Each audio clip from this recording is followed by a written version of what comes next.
I am here this evening. My name is Allison Salutes, and I'm representing Historic Denver. We're a nonprofit committing to telling Denver's diverse and distinctive stories. And this evening, we're partnering with Chalkbeat Colorado, another nonprofit, this time a news organization focused on education. And together, we're examining the legacy of Keyes versus School District 1. Keyes was a lawsuit filed by Denver families led by Black father Wilfred Keyes over the segregation in Denver public schools. This year marks 50 years since the US Supreme Court ruled in the case and ordered Denver to desegregate its schools. The program is part of Empowered by Place, which is a quarterly conversation we convene about how Denver's historic places play an important role in our present. Fueled by current issues, we unpack some of the pressing issues by discussing with local experts and encouraging our audience to take part in that dialogue. That's a little bit of who we are and why we're here tonight. To officially begin the program, I do want to acknowledge that the land we will be discussing tonight is the traditional homeland of the Arapaho, Cheyenne, and Ute nations. It was an important site of trade for numerous other native tribes, and it was, I'm doing it. That's all. We are recognizing the indigenous people as the original stewards of this land and their descendants that still reside here. Sound like this. So that is our acknowledgement of the land that we're discussing this evening, and part of our goal to create a welcoming environment this evening that embraces community and shares knowledge. We'd love to hear your memories throughout, so please feel free to find the chat in our Zoom meeting this evening and put any questions you have, memories you feel like sharing in there. We'll be watching those questions for panelists throughout the program and feeding them to our panelists. So while we're kind of finding that chat feature and flexing some of our Zoom muscles, I'm gonna go ahead and quickly launch a poll. This is an SCFD poll because we get a portion of our funding from SCFD, and that particular funding organization always loves to know that we are funding folks that live within the counties that pay the tax. So it's kind of, it can be a win-win because we're located in Denver and we are already positioned to serve the people of Denver, but this just kind of codifies it. So I'll give folks just a second to fill that out.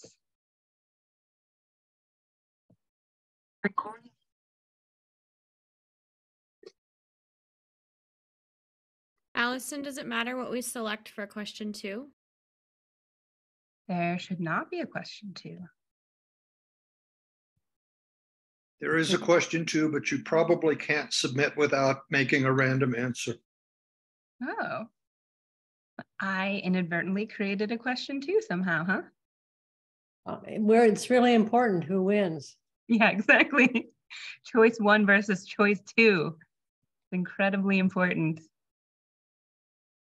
I'm just gonna give one more second for people to fill that out. But while that is happening, I'm gonna go ahead and introduce the folks that you'll be. Okay, I wanna hear this, thank you. Starting with our moderator, we are joined this evening by Melanie Asmar, who covers Denver Public Schools for Chalkbeat Colorado. She recently wrote a story examining the legacy of Keyes, the desegregation case, through the lens of one Denver school, Stedman Elementary. We are joined then by Michael Atkins, who's the principal of Stedman Elementary. Michael grew up in Denver and attended DPS and was one of many students who were bused across the city as part of the effort to desegregate Denver schools. Theresa Peña is also joining us this evening, also attended DPS. As a child, became a plaintiff in the Keyes case, and as an adult, Theresa served on the Denver School Board for 8 years from 2003 to 2011, including serving as president. She also worked for the district, and her children are graduates. Dr. Tom Romero is on our call this evening. He is an associate professor of law at the University of Denver Sturm College of Law and director of the Interdisciplinary Research Institute for the Study of Inequality. He has both written about the Keyes case and lived it. Tom attended DPS as a child and was bused. He is currently a Denver public school parent. Buddy Noel is the son of the late Rachel B. Noel, who became the first Black member of the Denver School Board in 1965. In that position, she helped lead the push to integrate schools.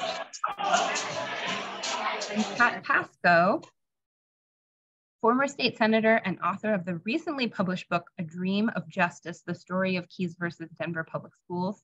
And we're going to be dropping a link in the chat if you're interested in learning more about her book or purchasing a copy.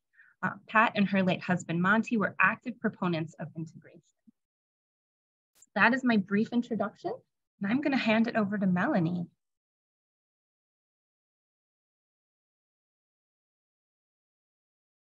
Yes, thank you so much. I'm so happy to be here talking about this very important topic. Yeah, I'm Melanie Asmar, reporter with Chalkbeat Colorado. And we're going to start here with a little quick timeline of the Keyes case. We've got a little slideshow so you can look at some photos while I'm talking here. Yeah, so in the 1960s, many Denver schools were segregated by race. Even as some neighborhoods became more integrated, the school board did things like manipulate school boundaries to prevent racial integration in classrooms. The Black community began pressing to end school segregation, which led to some study committees and school board resolutions, but little follow through. It was a lot of talk and no action. And then in 1968, Denver's first Black school board member, Rachel B. Noel, helped pass a policy that came to be known as the Noel Resolution. The Noel Resolution ordered the superintendent to come up with a plan to integrate Denver schools. But the election of several segregationist candidates to the school board blocked those efforts. That led a group of families to sue DPS in what became known as the Keyes case. There was racist backlash to the case, including the bombing of the Keyes home and the bombing of the DPS school bus depot, which you can see in this photo. The case eventually made its way to the US Supreme Court, which in 1973 ordered DPS to desegregate its schools, quote, root and branch. DPS did that through a complicated system of cross-city busing that lasted decades. The desegregation order wasn't lifted until 1995. And after it was, many Denver schools resegregated. In 2006, for example, there was a study that found that Hispanic and Black students were less likely in 2006 than they had been in 1995 during busing to attend school with white students. And many Denver schools remain racially divided today. An exception is Stedman Elementary in Park Hill, where about a third of students are Black, a third are Hispanic, and a third are white. This is an adorable photo of a kindergarten class at Stedman taken just last month. And we'll hear from the great principal of Stedman in a little bit. So that ends the slideshow.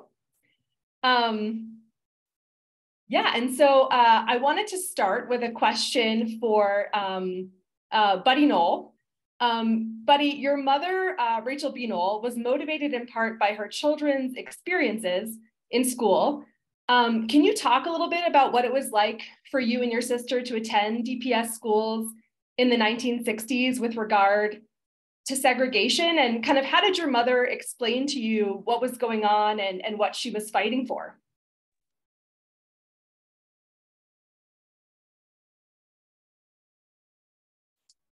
Do the last part first. I was in sixth grade when I was bused voluntarily, and before that I was even younger. And my mother talked less to us about what we're talking about tonight than you can imagine. We were just children, and we didn't know any more than we were going to get new jeans maybe in September.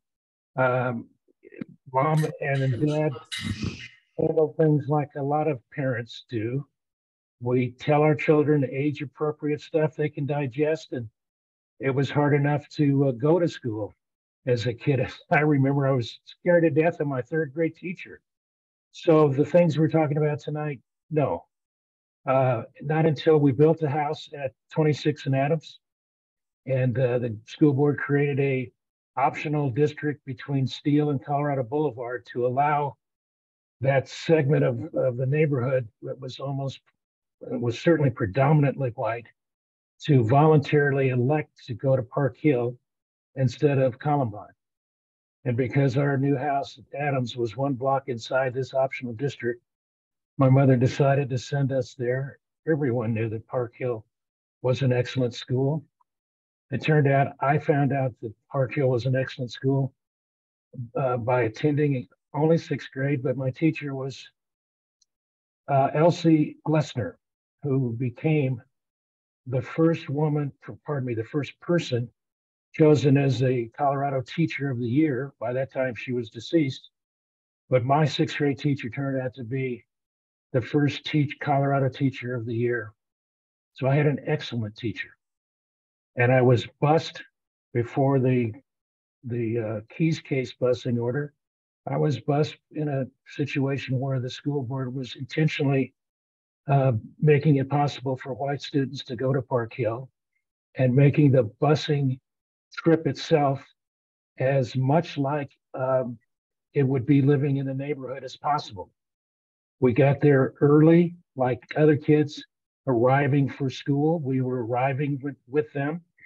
We left later so that we were there as long as they were. I have friends to this day that I met in 6th grade and got in trouble with them after school because I stayed late enough to get in trouble. And I got there early enough to be, quote, integrated into the school like any other new student. All of which is to say, not only can you fashion a busing order to make it work if the boxes in the hen house will allow it, but that you can also find teachers who will teach under those circumstances. I don't have a very positive thing to say about how my mother and others learned that the DPS sabotaged the school busing order that was ultimately attempted to be implemented, but I can speak firsthand on how that choice voluntary school busing plan of voluntary busing worked very well. Sorry for the length of that answer. No, that was great. And I'm wondering if you can tell us a little bit about your sister and Barrett Elementary, because that was something I think that motivated your mother as well. Do you remember much about what happened there? Yes. And my sister ended up in that first year of Barrett's operation. But more importantly, or just as importantly, she was also bused to Park Hill. She's 4 years younger than I am. So when she was bused like me in the first year or so, she had a similar kind of positive experience. By the time she had her last year at Park Hill, before she went the next year to Barrett, that school bus arrived full of Black students. It was predominantly Black students on the bus by that time. The white families had left this optional district. And now when the school bus is almost all Black, the students are arriving right before the bell's gonna ring. They're ushered into the auditorium and they wait in the auditorium until the bell rings. No chance to intermingle with other students. As soon as the school day is over, they're put in the auditorium and then taken directly to the bus to go home. So that interactive opportunity I had, she did not get to have. And then the next year that after she left Park Hill, the first year of Barrett, one of the things my mother noticed that Angie was given the same kind of schoolwork that she had just finished a year doing, and in essence was redoing a year in the curriculum at Barrett. Obviously that did not have to happen, but for some reason, that's how Barrett opened. Of course, Barrett was some huge percentage Black that they had opened because its boundary was the same Colorado Boulevard. Barrett was on the west side, and on the east side of Colorado Boulevard, you went to Park Hill. Angie had a mixed experience then at Park Hill, and not a very good experience at Barrett. Thank you so much, buddy, for sharing those firsthand accounts of what you remember.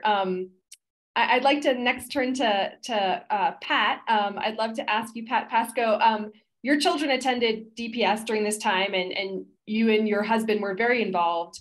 I'm wondering if you can tell us a little bit about the origins of the Noel resolution and what blocked it from being implemented. Sure. When Ed Benton heard on the radio that Martin Luther King had been assassinated, he immediately called Rachel because they were on the board together. And Rachel wasn't home, but Dr. Edmund Noel, her husband, was stunned with the news and very silent when Ed told him. And so Ed said, "I'm coming over." And he went immediately to their house. And by that time, Rachel had gotten home. And the three of them stood together and wept in a group hug. Later, they wanted to do a resolution, not just a memorial commemorating his life, the life of Martin Luther King. So they decided to ask the superintendent to design a plan to integrate the entire school system. And they did manage to pass that. Rachel wanted Ed to be the co-sponsor, but he wanted her to do it since she was the only Black member of the board. The resolution passed. Later, there was a very hot school board election. My husband ran with Ed Benton. It was called the Benton Pascoe campaign. And of course, they lost to the segregationists.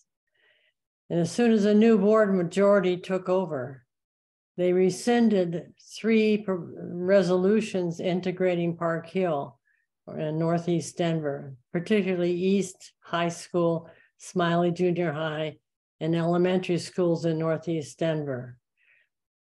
Within a month of that rescission, the lawsuit was filed because that was de jure segregation, segregation by law of government. The government school board had sent kids back to schools that they knew were segregated. So that's the source of the immediate cause of the Keyes case. Thank you so much. Sure.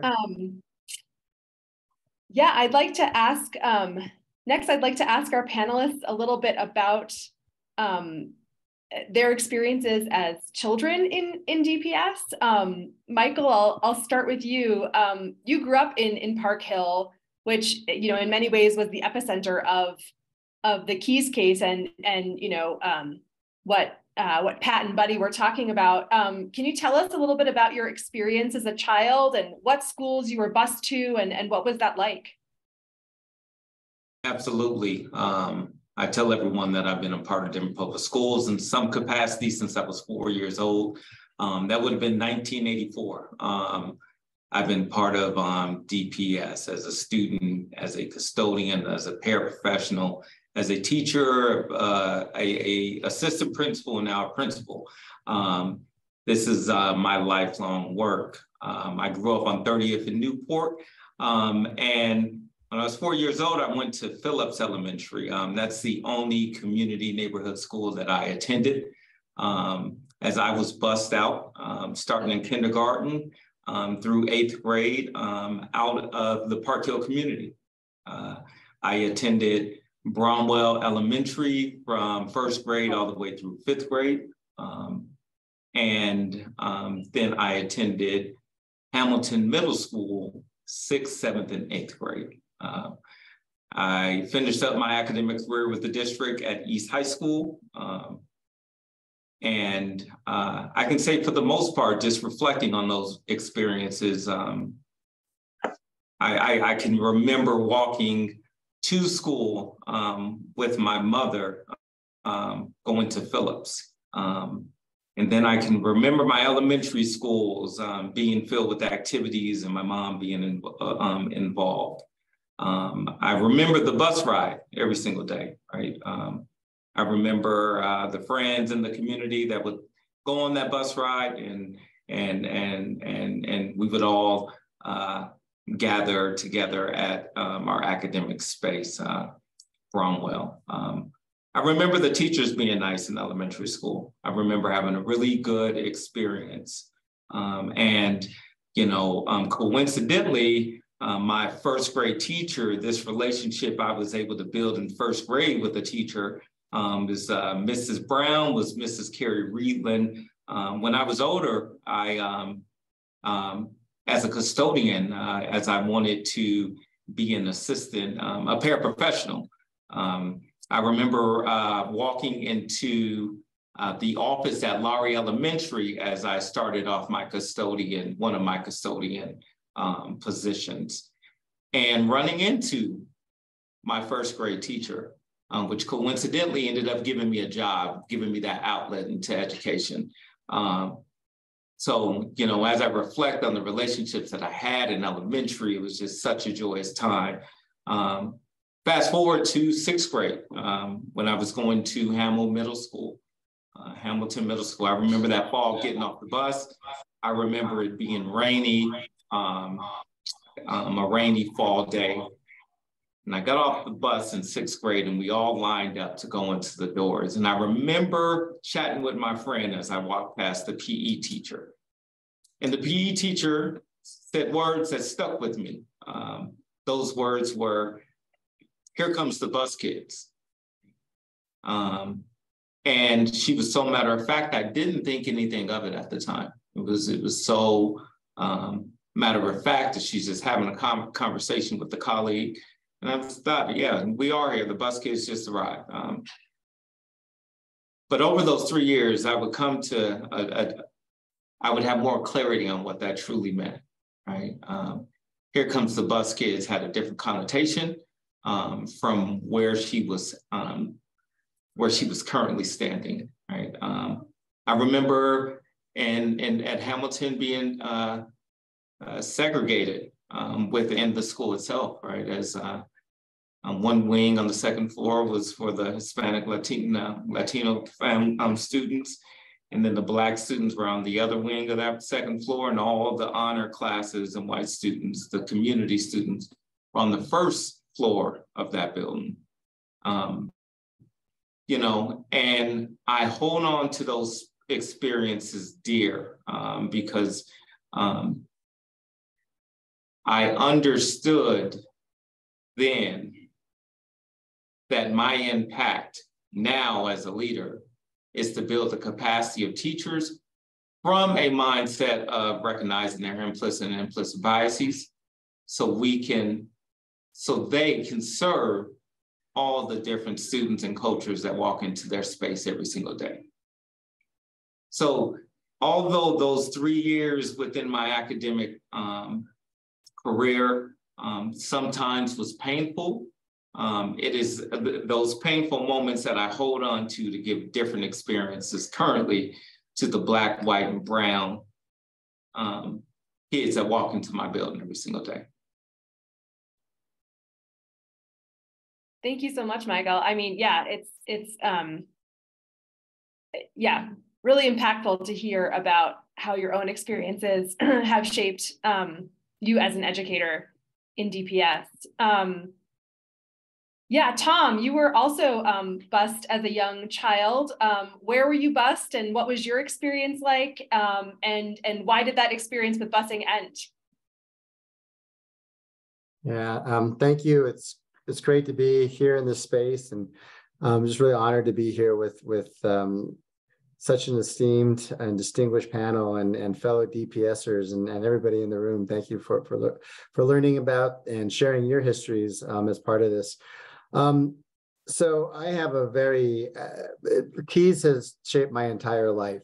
I was born about 6 weeks after the United States Supreme Court basically affirmed what the U.S.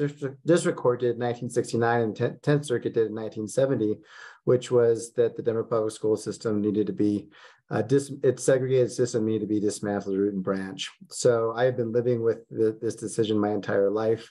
Was born and raised for the first 10 years of my life in the north side of Denver. And probably everybody in this space knows when I talk about the north side, what that means. It has a certainly particular connotation. I think it highlights exactly the ways that Denver was segregated, right? And we know the north side was, at the time, largely Chicano and Chicana. Prior to that, right, had been Italian, had been Jewish. If you go down to, Sloan's Lake area. And of course, as it's been referenced, Northeast Denver, right, being largely Black, right, and white parts of town being in Southeast and certainly Southwest Denver. I was bused for the first 10 years of my life, about fourth grade, if I recall correctly, to Stedman Elementary School.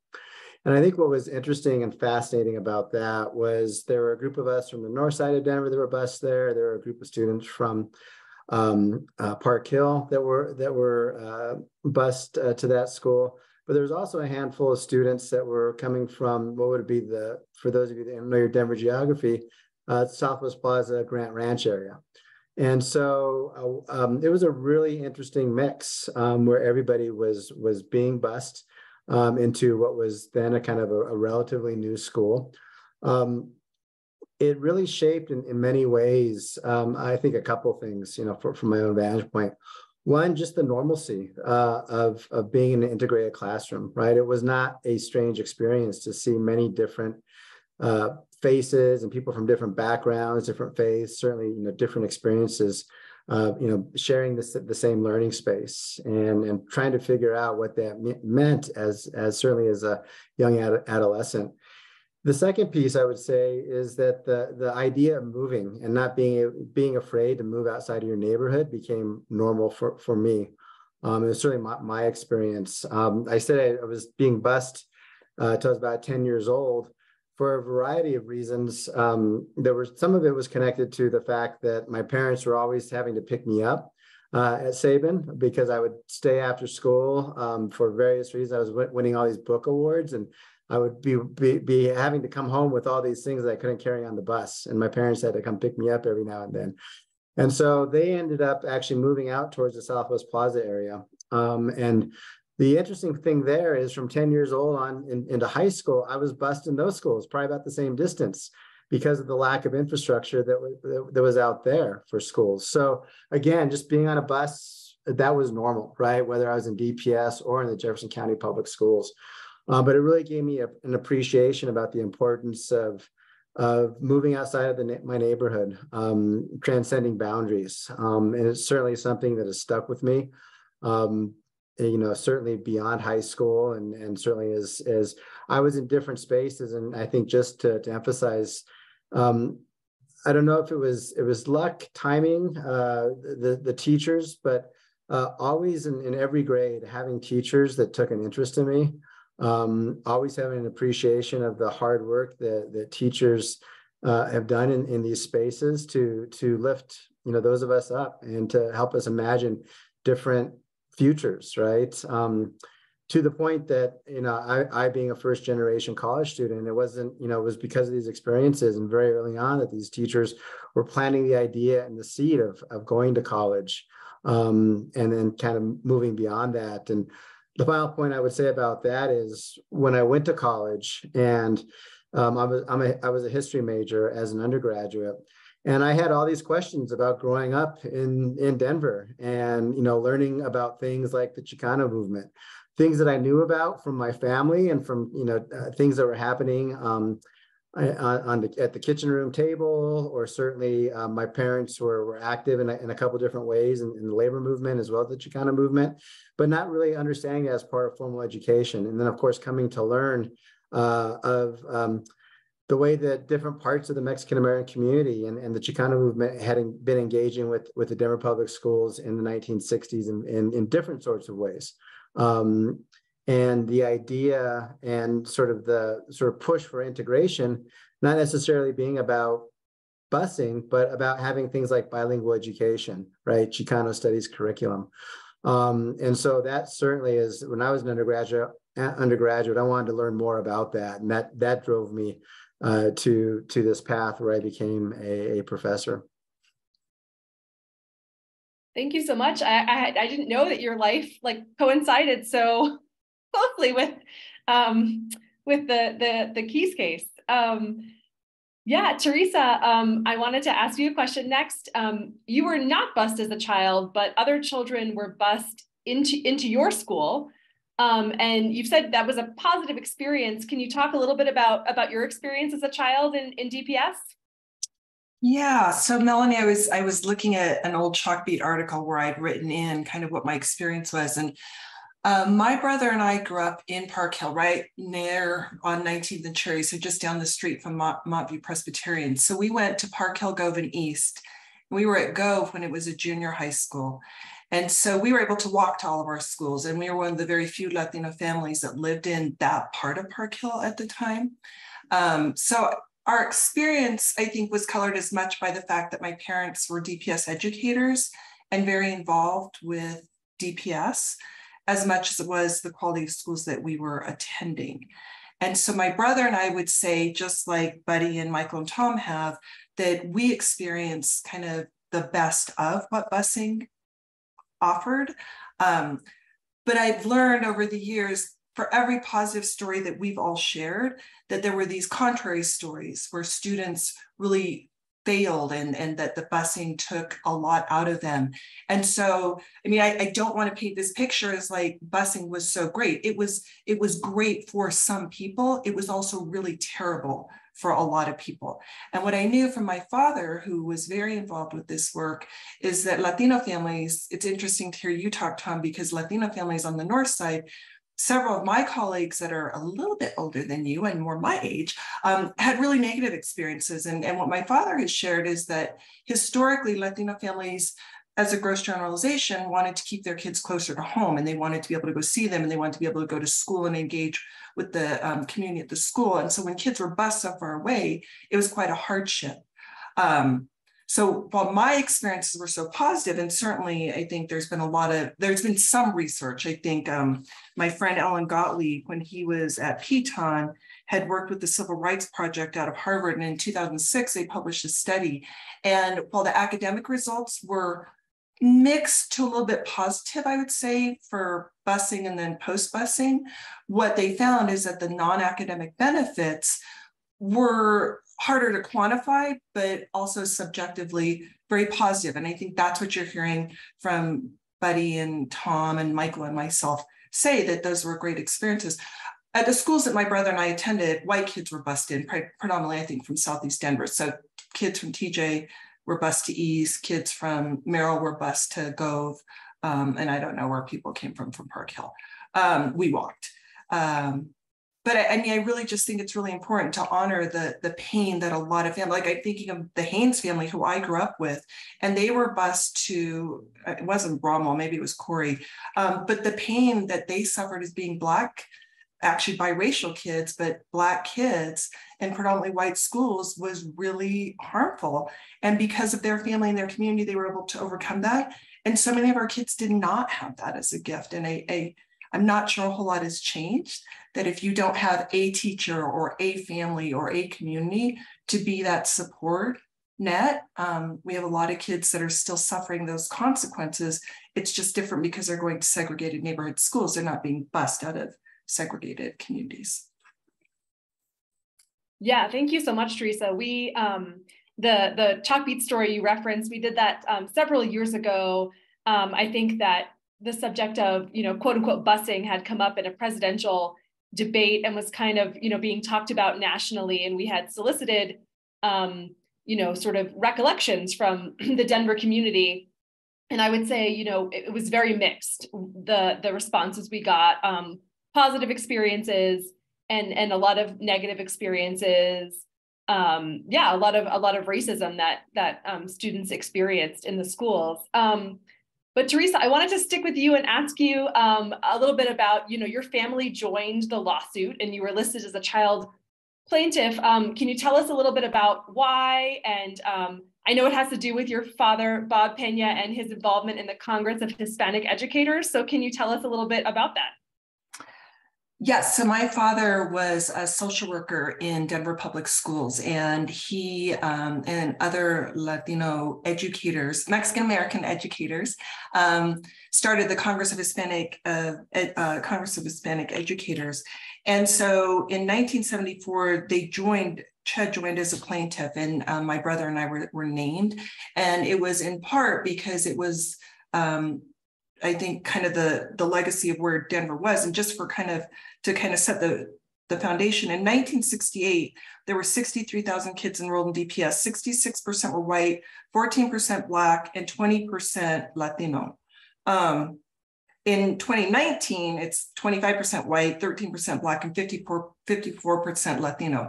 So that was a learning for me, because when I was growing up in Park Hill, it was predominantly Black and white, and we were one of the few Latino families. But we had family on the north side. So, to Tom's point, Denver has always been a very segregated town. My parents just chose to live in Park Hill. So my father was one of the founders. He was actually the president in 1970. So was very involved with the Keyes case, both because we were living in Park Hill, but then also with the Congress of Hispanic Educators. And so we joined as a plaintiff because it was, I think, the first court case that really honored the diverse populations. Historically, it had been Black-white, but in Denver, even in 1968, there were more Latinos that were enrolled in DPS than Black. And like I said, that was a big learning for me. And then eventually, and we could get to that later, but in 1984, the consent decree was issued. And so the Congress of Hispanic Educators is the lead plaintiff, along with some other local organizations. And my father was still very involved with that. And that was really related to how bilingual ed was taught, how the teachers were trained, and how kids were identified and entered and exited the programming.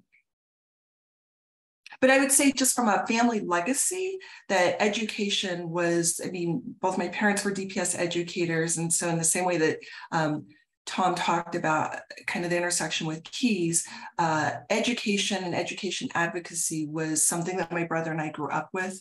Both my parents were in DPS. My father eventually was a DPS principal and retired as a social worker, but kind of that opportunity and equity for Latino students in particular. But I think if he were still alive, he would say it's for our low-income kids that he and my mother fought this battle for. And because we were living in Park Hill and we're kind of the epicenter of that work, that was our family legacy, and that was our kitchen table conversation. Great, thank you so much for sharing that. Yeah, and I want to encourage everyone on the call, if you've got questions for the panelists, please put them in the chat, and we'll ask some at the toward the end of the program. So yeah, feel free to stick any questions you have in the chat. Tom, I want to turn to you. The Keyes case was precedent setting in several ways, and I know you've studied this and written about it, the legal significance of the case. Yeah, can you talk a little bit about that? And if you have some slides to share, yeah, we'd love to see them. Yeah, well, thank you for that. And Pat actually mentioned the fact that, I think one of the legacies of this case is it in some ways reaffirmed what we in the law call legal fiction of de jure segregation, right? De jure discrimination, right? And really this idea, right, that the state has specific sorts of acts, right, that they do, right, mandating segregated schools, things that we saw in the South, things that we saw in California, right, two specific acts. In this case, right, the school board manipulating attendance boundaries, right, to create segregated schools. And so that is one of the ongoing legacies, I think, of this case, is it actually made it much harder in some ways to find discrimination and to really link that discrimination to larger histories, right? Of, as I pointed out, and Theresa and everyone else here pointed out, really segregation that had been happening in the city. I'm going to share a little bit here of what some of this looks like. Denver in particular, Colorado more generally, right, has always had this sense of itself as not having the same problems as other parts of the country, right? Not having the same histories, not having the same challenges around racial antipathy and racial antagonisms. And so I think this first slide here shows a little bit of how that idea, was certainly true nationally, but also locally as well, right? So what the Keyes case did is it sort of really challenged that. And I think to some extent, it did bring up some of these other histories that, or this longer history, right, of racism and racial antipathy that had existed in the state, right, and in the city. So long history of racial antagonism. I think another important legacy of this case, and Theresa mentioned it, is this was the first Supreme Court case in a lot of settings that actually had a very sophisticated understanding about what racism meant beyond black and white, right? And so, as Theresa pointed out, right, the United States Supreme Court needed to determine, right, what do you do in terms of determining whether segregation is happening in a school district that was broken up exactly as Theresa suggested, right? 20, let's just call it 1/3 white, 1/3 black, 1/3 Latino, right? And the big question the court had to determine is if Latino students, Chicano students, Mexican American students were considered white, and if they were in a school that they were 50% there, in a school that's 50% African American, what do you have? You have an integrated school. But if they're considered non-white, then you have a segregated school. So that's another enduring legacy of this case, right? And I think it goes back to the history of Denver and Colorado, right, where racial antagonism didn't necessarily cut as easy across a black and white line. Of course, we know, right, the legacy of the Ku Klux Klan rising to power in Colorado and certainly in Denver, and seeing the impact of that. Segregated schools were not segregated just because the school board manipulated attendance boundaries, right? But this was the public policy of the state of Colorado, right? You had, right, the fact that the Colorado Supreme Court is endorsing race restrictive covenants up until the 1950s is when we see, kind of a lot of those covenants begin to disappear. But of course, that's reinforced by real estate practices, redlining, right? And this is a perfect example of the ways, as you look at this, that racism, right, and segregation comes to be embedded through property law, through what I put up here too, nuisance law, criminal law, right? We had an anti-miscegenation statute that prevented marriage between whites and blacks, with an exception for Latinos, which is really interesting, right? With that carve out, the only one that we see in the United States. That also just reinforce these patterns of segregation, right? But of course, applied in ways sort of beyond the black and white sort of paradigm, right? If you will. And ultimately, and I'll kind of leave it with you at this, right? I mean, it really set up this Keyes case, which both locally and nationally, we knew, this had the potential to really disrupt what it meant, what segregation meant, right, in the United States that was becoming increasingly diverse, right? What a proper desegregation remedy would look like. Theresa and I both sort of pointed this out, right? There was disagreement about both, among the Latino community, among the Black community, and in the courts about what the Constitution required as a matter of integration. Was it just busing? Again, could there be things like bilingual education, Chicano studies, right? Teachers and principals. And so these are kind of the ongoing questions and legacies, I think, that come out of this case. Yeah, let me stop sharing the screen here.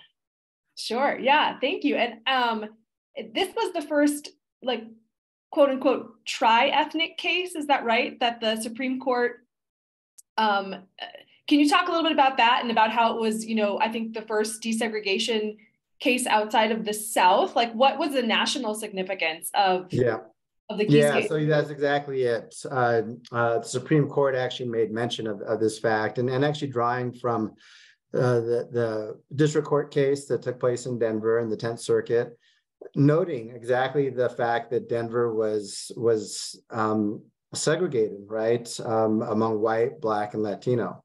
And And that was exactly kind of one of the big questions, right? What do you do in terms of understanding how segregation and how racism operates, and what its consequence is? And so there's this great language that the Supreme Court actually quotes the district court in noting that, particularly for Latino students, and the court says this: though of different origins, right? Though of different origins, the consequence of segregation is the same for Latino students as it is for Black students, right?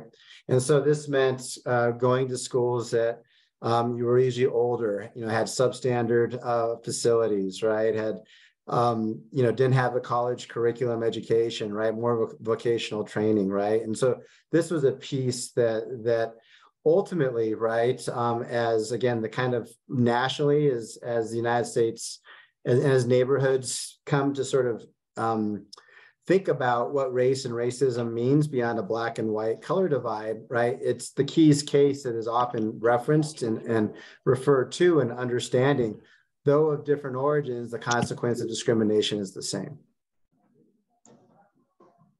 Thank you. Thank you. Yeah, Michael, I want to come back to you. After your experiences as a child in DPS, you now work as a principal.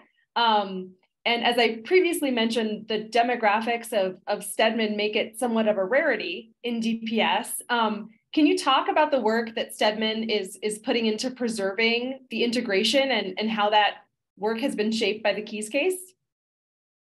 Yeah, absolutely. I think a lot of what has been said today is, and what has been shared, right, is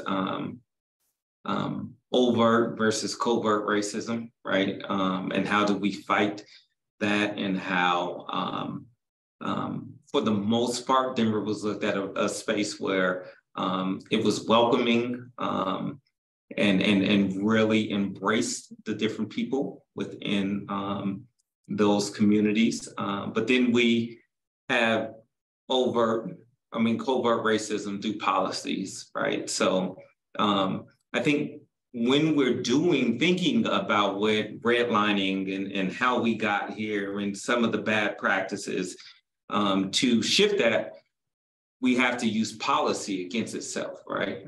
So one tool that we have here that I have power over is my priorities, right?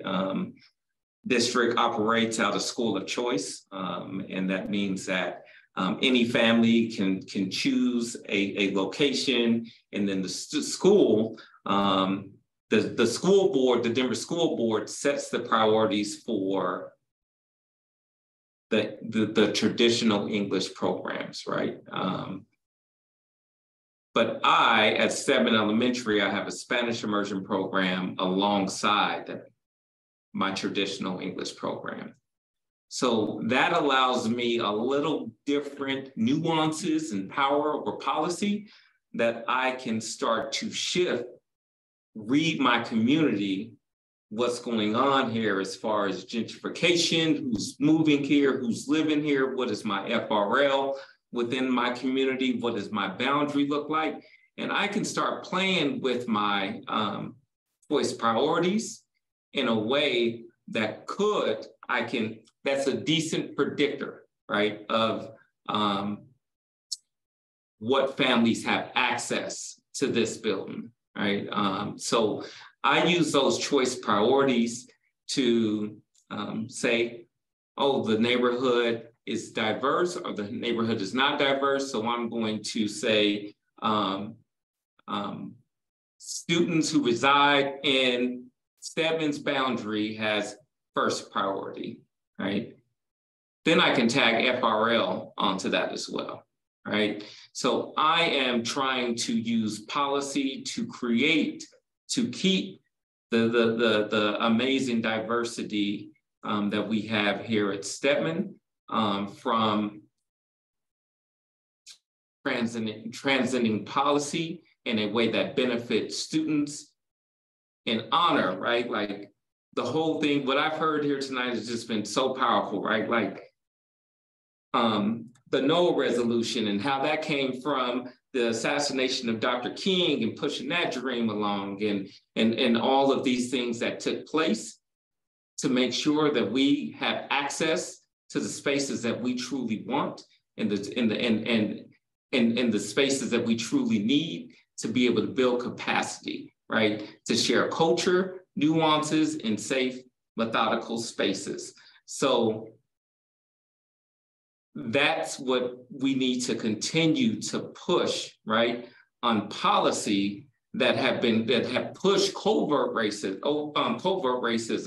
in a way that have not benefit or does not give someone access to something because of their culture or background. Thank you. Yeah, I'm wondering if you can talk about like how, you talked about some of your positive experiences as a child, but also some of your negative experiences. And Theresa mentioned, that as well, that was a reality of busing. Like, how does Stedman maybe feel different, or how do you strive to make it feel different than schools did in the 70s and 80s when they were integrated on paper, but maybe not always in practice? Yeah, as I reflect just on my own experiences through busing, and primarily those 3 years in middle school, which were tough for me, right? This 35-minute bus ride out of my community, 35 minutes home, and oftentimes having negative interactions with the adults around me. I truly felt like I wasn't seen within that space. I truly felt that I was put in a space where I needed to comply. School was about compliance and not about who I was as a student and the gifts that I showed up with every single day. So, as I fast forward to my current reality and the work that we are doing here with our teachers, the case was the outcome of me being bused out of my community, right? Was I felt like the teachers were lacking capacity as we have pushed forward a case. Now they are serving students that they might not have the professional capacity or the training to be able to navigate correctly. So, here at Stedman, I just pride myself on making sure that I'm building educators' capacity. We spend an hour of our PD time every week talking and diving into intercultural development and how our culture and recognizing how we see other cultures that are different than ours and building capacity from there, right? It's our implicit and explicit biases. We all have them, right? And those are primarily built from our past experiences and our past beliefs, right? So every person that comes in here,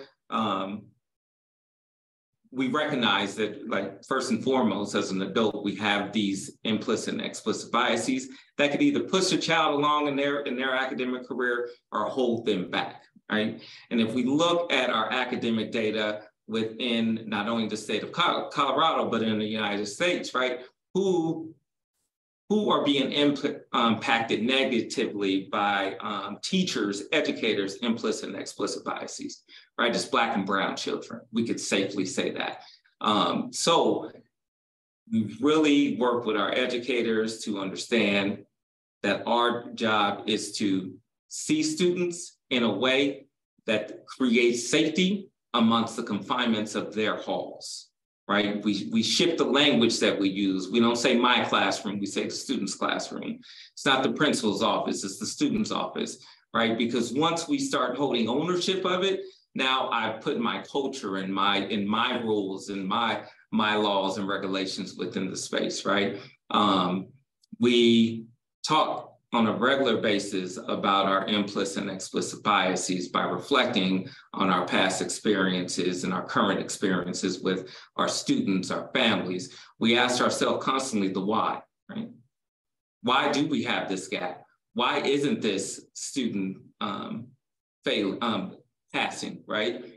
And we look at that, we answer those why questions, not through a lens, but through a mirror, right? of what is my responsibility as an educator. I can't control. I think oftentimes the implicit and explicit biases come out from an educational perspective of, well, Michael wasn't here. If he's not here, I can't teach him. And we blame these outside sources for the gaps or not educating students. So we shift the language. We truly do deep, honest, passionate work every week on our own intercultural development and an understanding of how we show up. I tell my teachers when they come into this space, like I'm giving you a gift, right? I don't see your score. I don't see where you are on the continuum as you take this assessment, but you need some honest quantitative data in your face of how you show up around others that are different than you. It's not invalidated from my point. I don't even get your scores, but what I do get is the collective score of all of our we use the IDI, it's called the Intercultural Development Inventory, which is a 50 question item questionnaire that teachers take at the beginning of every year, and it provides this report. I have a DU professor come to the school and have a one-to-one meeting with teachers to unpack what that report truly means, right? And that is strategic just to open people's eyes because it assesses your perceived orientation versus your developmental orientations as well, right? Which means that I perceive that I show up around people that are different than me way higher than I actually do. So it gives us some quantitative data to start closing the gap between our perception and our development so we can start really honestly doing the true work for children, communities, and for one another as well. Thank you. Yeah, I know one of DPS's kind of core values is equity. And I think, your Stedman is an example of a school that's truly living that value. So thank you for sharing that. And I'm glad you mentioned school choice. I wanted to ask Theresa and Tom, Theresa as a school board member and a parent, and Tom as a parent, now when busing ended, there was, I think, some people celebrated like a return to neighborhood schools, walking to school, going to school with your neighbors. But we know it ultimately led to kind of resegregation of schools. Now DPS has school choice, meaning that any family, any student can request to attend any school in the district they want, regardless of neighborhood or boundary. I'm curious, like, what you both think of school choice and how it affects the racial and socioeconomic makeup of schools, whether it's had an impact. Yeah. So I'll start and then Tom chime in. So I'm glad you brought it back to that, Melanie, because I think that there's so much, there's just so much richness tied up in the integration and busing in Denver. And I think in my studying for this conversation tonight, busing forced integration, and there were some good things that came out of it. It led to some bump in achievement that has been difficult to quantify, but some bump in achievement and some non-academic benefits, but it was at a great cost. And what we know today is that Denver is even more segregated in 2023 than it was in 1973, than it was in 1997 when we came out of it. And I've seen some recent data. And before I go into kind of the whole choice thing, I do want to say I served on the board from 2003 until 2011. And recent research from the University of Colorado, Denver has come out that they did a study of all the policy changes that the board that I was a member of that we implemented. And so from 2005 to 2019, low income Latino and Black students and second language learners made significant gains in literacy and math. And in fact, it wasn't just significant, it was more than 1 year. So if you think of kids in school for a year, they made greater than a year. So we've heard Michael say what he's doing at Stedman. We as a school district did that for all kids. The challenge during that time is that white kids and non-FRL kids, the free and reduced lunch indicator, made greater gains. So, I mean, I think that's something that we don't talk a lot about. So in a school district that's almost a third white kids have the best chance in Denver public schools than almost any other school district in this state. So if you have a white kid and you live in Denver, go to DPS because your kid will receive an outstanding education. The challenge that happened when I was on the board is that while all those groups were improving, the white kids and non-FRL kids exceeded that 1 year. And so that gap grew. So that's where we are today with choice. And I would say that the policy, I mean, what I would like to know from this board and this superintendent is what are the policy options that we have on the table? Because we have triple segregation right now with particularly, I mean, with children of color, but particularly for Latino students. So I'm part of a group that we're doing some more deep dives on data, but Latino kids, second language kids, and low-income kids are triply segregated. So they are worse off in 2023 than they were in 1997 when busing ended. So things are worse, and we don't know the reasons why. And honestly, choice could have exacerbated it. It could have hidden it. Like, we don't know how choice has really done that. And we're not going to roll back choice, by the way. I mean, we have the charter law that's in place. I think while this board has done some things, it's not going to get rolled back because families are taking advantage of it. But who the families are and what the choices that they can take advantage of, I think are really hard questions that we need to look at. And then you overlay gentrification. We don't have busing. Like, what are those policy levers? So we heard Michael talking about the policy levers he has at a school level, which I think are really tremendous. But we can't look for those unicorns, like those outliers. Like, we have 200 schools. Michael is one of those 200. We need to do systemic change. And honestly, this district has not had systemic change for all students in our entire history. So while choice has been a part of it, I mean, the UCD research looked at 8 different initiatives, of which choice was one.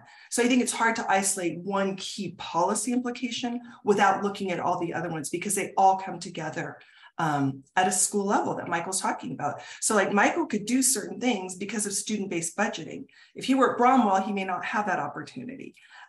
So like, how we budget schools, how we evaluate schools, how schools are rated, all those come into play. It's not just who gets to choose to attend Michael's school. I'll add to Theresa. I think we did a great job sort of highlighting some of the challenges. And one of the things I would say is I can't even imagine the multiple and complicated and contradictory challenges of running a school district Denver size, right, with its demographics. So I always think about that, right, in terms of these challenges. It's been a while since I've looked at some of the data and done some of the deep dives on student success in particular. But I seem to recall, and this always resonates with me, student success, there are sort of two basic things, right, that we see: class size and parental involvement, right? Hopefully you have both, and those kind of the best places to be, right? But hopefully you at least get to one, right? So I think one of the things, going to your question of school choice, right, it creates a tremendous privilege for those that can take advantage, right, of that school choice, right? And one of the ways that I think about this, both as a parent, as an educator, as someone who studied this here as well, and I think it goes back to some of some of the slides I shared, is that unwinding this, right, both the segregation, the consequence of segregation, the continued existence of segregation, right, takes just as many deliberate acts as created it in the first place, right? And it can't just happen at an individual school level. It can't happen at the school board level. It has to be tied to land use and planning, the property decisions we make about how we zone our neighborhoods, about where we site our public transportation, where we site our job opportunities. These all have to be connected, right? And it has to be done with some real consciousness in place about dismantling these pieces to ultimately get right to this kind of wheelhouse of smaller class sizes and the opportunity for greater parental involvement, right? Or community involvement. And I think that goes back to that tension, right? Why we're why were some people of color against busing, right? Or sort of resistant to some of it. It was because of exactly, it was taking us out of our communities, right? It was taking us far away from our support system, our families, right? Those that might be with it. So it's a complicated piece, but one that it requires this intentionality, not just at the school level or the school board level. Thank you. Yeah, that kind of, I wanted to circle back and see, Pat or Buddy, if you had any thoughts on some elements of the Keyes case that you think have been, forgotten as Denver is wrestling with these issues today, or, some parts of it you think that Denver Public Schools could learn from today. Do you have any thoughts there? Yeah, Pat, go ahead. Oh, Buddy, sorry, go ahead. No, I'm going to I defer to Pat, please.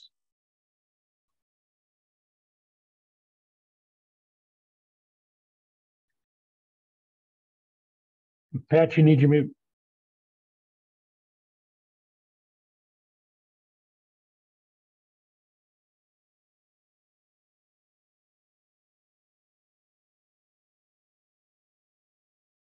Pat, you're still on mute. Over there. Okay. Sorry about that. I just wanted to mention that the plaintiffs from the start tried to get the judge to consider Hispanic and Black students together as a minority school. And Judge Doyle didn't go for it, but later, I think it was the Supreme Court that said they had to be counted together. And the integration plans all counted white people and not non-Hispanic white people as the indicator of integration. So that meant all others were considered minority. I just wanted to mention that. I would add that the absence of racism in the overall comments of the evening doesn't mean that it wasn't happening at the time and wasn't a large motivation of simply what happened. From my understanding, in conversations with my mother, there was exhaustive efforts to show that the schools were simply not equal. Even if we were going to allow separate but equal, it ain't equal. It wasn't equal then. It probably won't ever be unless you try to not make that the measurement, but look at ways to have equality in the whole system.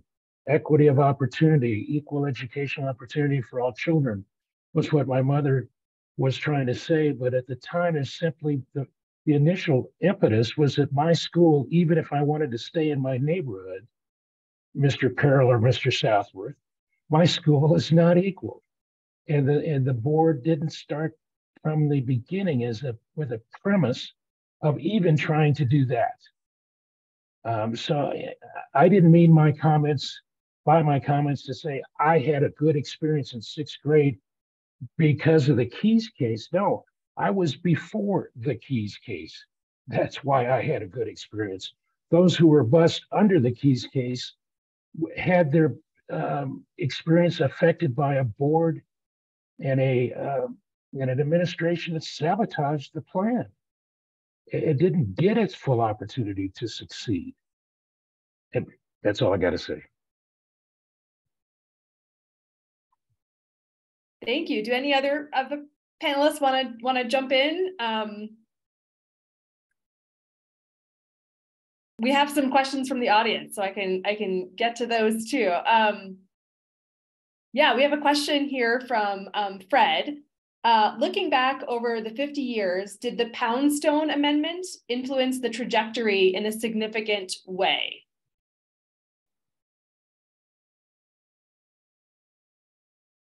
Anyone have any thoughts? Tom? No. I'll go ahead. I mean, there's Pat, go ahead, please. Go ahead, Tom. You're the lawyer. Well, I guess a couple pieces, right? I mean, I think one, what did the Poundstone Amendment do, right? In practice, it prevented the city and county of Denver, and hence the Denver Public Schools, right, that were coterminous with the boundaries of the city and county of Denver, from growing by annexation, right? So what the Panelists Amendment did is it basically limited any sort of opportunity for Denver to mitigate, right, or think about its integration plan in relation to its land use plan, right? And so I think that's a huge legacy of it. The second thing that happened in the same year that the Panelists Amendment was passed is that Colorado voters also made an amendment to the Colorado Constitution that prevented busing as any sort of remedy to integrate schools in the remainder of the state.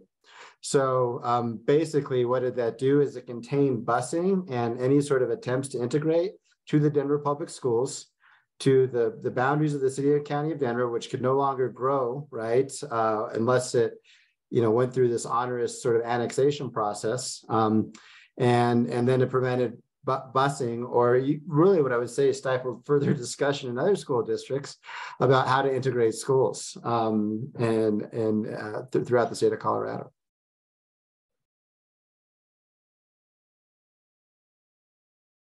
Yeah, essentially the court order superseded the state constitution. And that's maybe one reason why the order lasted as long as it did. But according to Judge Meach, when he dismissed the case in 96, you could still have integration as long as you didn't count individuals as that is a Black student, that is an Hispanic student. If you took a certain neighborhood or you took, say, public housing and sent them to a certain school, you would not be identifying the students individually.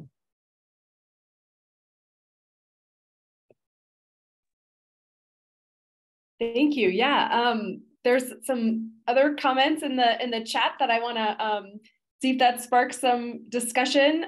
Sue is asking about the issue of some schools being able to raise large sums of money and other schools not being able to raise large sums of money. This is definitely happening in DPS today with PTA fundraising and that contributing to the inequities maybe that we still see.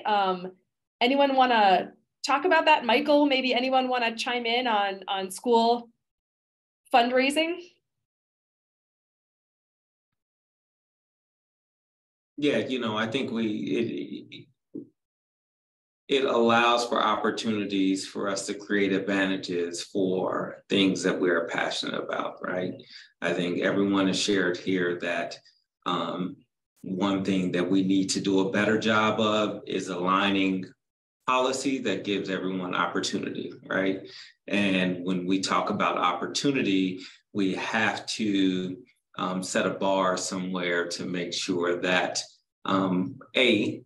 right, if we do have resources, we are sharing them, whether that is monetary or not, and B, how are we creating these policies and these avenues and these resources that are culturally responsive and accessible for all communities. Thank you. We have another question in the chat. How were the API communities handled during this time, and were they a part of these integration methods? I think Asian American and Pacific Islander communities, I believe that's what Derek, you're referring to. Pat, do you happen to know? Well, they just, often in the charts, they just simply weren't counted. There was no mention of Native American or Asian. And I think I read in your book, isn't it true that DPS didn't even, or maybe all school districts in Colorado didn't even kind of keep demographic statistics on students until the 50s or 60s? That's right. That's why it took George Bardwell and all his statistical studies. He used a lot of census data to make the points.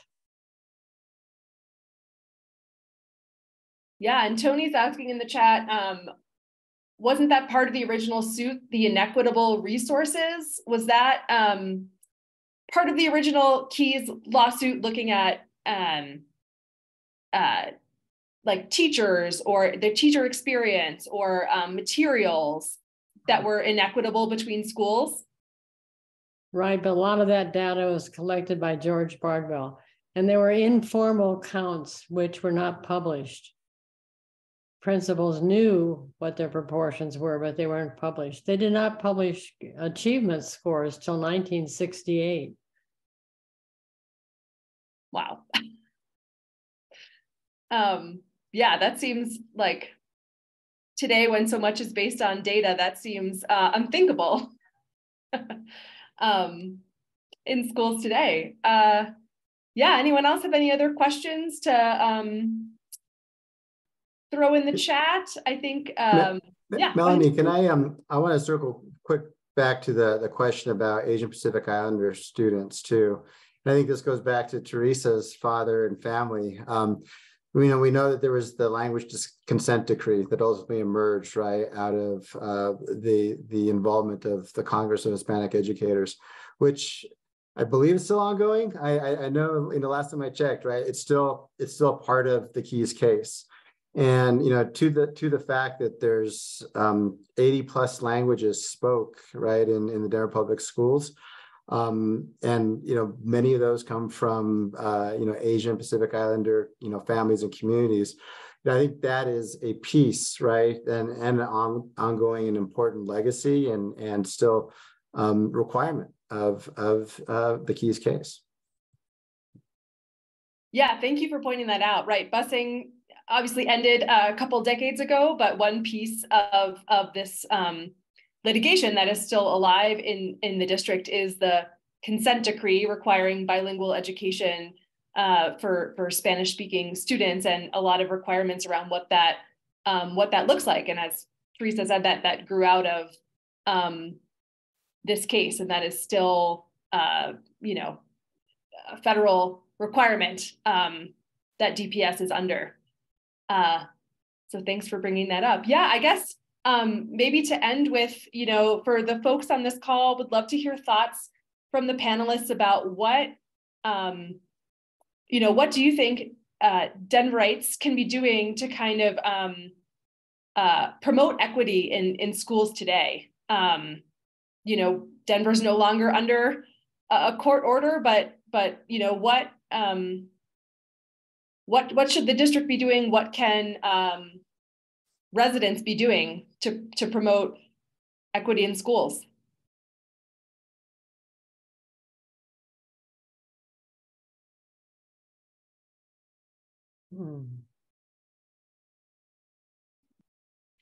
Well, I'll start. I really like Tom's summary about how it's not just the school board and the school district that can make the changes that we hope.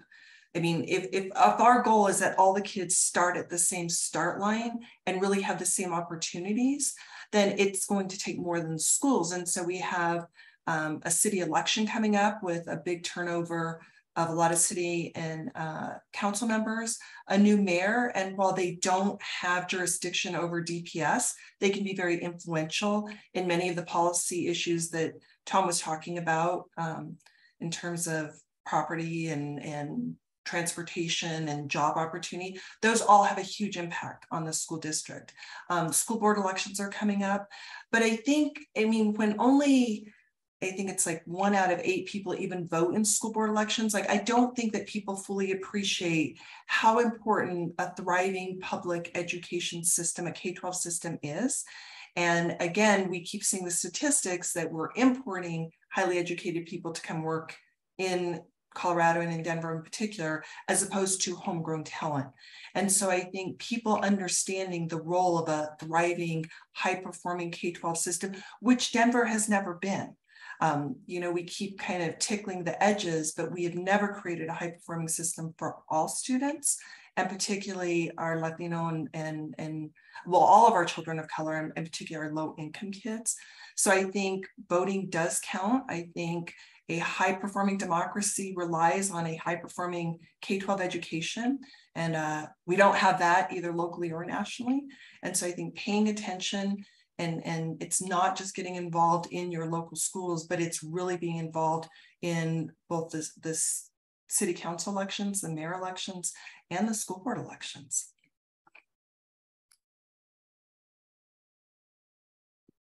Yeah, thank you. That's very well said. Thanks so much, Theresa. Yeah, as someone who covers school board elections, there, as Theresa mentioned, there's one in November. I think 3 of the 7 seats are up for election. Yeah. So yeah, I guess we'll kind of wrap up. Thank you so much to all of our panelists. Thank you so much to everyone who participated and shared messages in the chat. Thank you so much for your time. Yeah, Allison, do you have a poll to kind of close us out here?